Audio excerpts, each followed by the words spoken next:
பங்கேற்று தொடங்கி வச்சிருந்திருக்காரு. அதை பத்தி எப்படி? துணை முதல்வர் வழக்கமாகவே இங்கே வந்து பண்ணுறது அலங்காநல்லூர் ஜல்லிக்கட்டு அவங்க வருவாங்க. ஸோ அது மாதிரி இந்த தடவை வந்து ஆர்வத்தோட பங்கேற்று போனாங்க. இல்லை, அவங்களுக்கு முன்வரிசையில் இருக்கைகள் ஒதுக்கப்படுறதுல வந்து ஏதாவது மாற்றம் ஏதாவது செய்ய வேண்டிய இருந்துச்சா? ஒரு இதுவும் இல்லைங்க. இது வந்து தவறுதலான ஒரு செய்தி வந்து பரவிட்டு இருக்குது. எந்த இதுவும் இல்லை. நீங்கள் எல்லாருமே இங்கே தான் இருந்தீங்க. எல்லாரும் கண்ணு முன்னாடியே தான் நடந்தது. இது யாரும் இது பண்ணலை. சுமூகமாக நல்லபடியாக நடந்தது.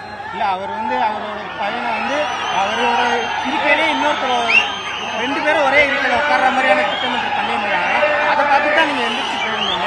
அதுக்கு வேற ஏதாவது ஏற்பாடு பண்ணியிருந்துருக்கலாமா? இல்லைங்க, நாங்கள் எழுந்தெல்லாம் போகலை.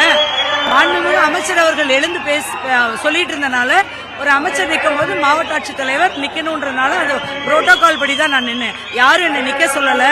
யாரும் வந்து எழுந்துக்கோங்கன்னு யாருமே சொல்லலை. இங்கே நடந்தது எதுவுமே தெரியாம கிடைக்கக்கூடிய புகைப்படங்களை வச்சு ஆளாளுக்கு ஒரு கதை பேசிட்டு இருக்கிறாங்க. அதுக்கெல்லாம் நம்ம பதில் சொல்லிட்டு இருக்க முடியாது.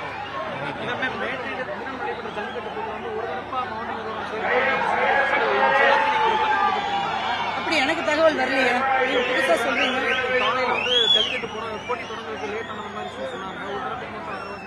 எந்த ஒரு தரப்புக்கு ஆதரவா அப்படி ஒன்றும் இல்லையே.